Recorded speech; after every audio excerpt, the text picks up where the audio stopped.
ជំរាបសួរពុកម៉ែបងប្អូនទាំងអស់គ្នាថ្ងៃនេះប្រលៀនហត់ថ្មីបានបើកដំណើរការជាផ្លូវការហើយចង់ដឹងថាយើងចំណាយពេលប៉ុន្មាននាទីហើយនឹងឆ្លងកាត់តំបន់ណាខ្លះតោះធ្វើដំណើរទៅទាំងអស់គ្នាអញ្ចឹងឥឡូវនេះយើងធ្វើដំណើរចេញទៅទាំងអស់គ្នាយើងចេញពីផ្លូវក្រវ៉ាត់ក្រុងទី2ឆ្ពោះទៅកាន់ផ្លូវសម្ដេចតេជោ60ម៉ែត្រមុននឹងទៅដល់យើងក៏មកដល់ស្តុបបាគូដែលស្ថិតនៅទិសដៅស្របពីបរិយាចិនខាសតែម្ដង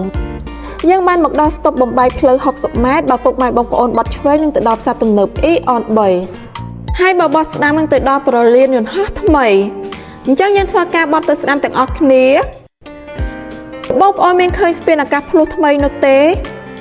នេះគឺជាស្ពានអាកាសភ្លោះសម្ដេចបបរធិបតីហ៊ុនម៉ាណែតដែលកំពុងពន្លឿនក្នុងការសាងសង់និងបញ្ចប់ក្នុងពេលឆាប់នេះអញ្ចឹងយើងបន្តដំណើរទៅមុខទៀតកាន់តែគៀកទៅប្រលានហើយពុកម៉ែបងប្អូនទាំងអស់គ្នាស្វាគមន៍មកកាន់អាកាសយានដ្ឋានអន្តរជាតិតេជោភ្នំពេញ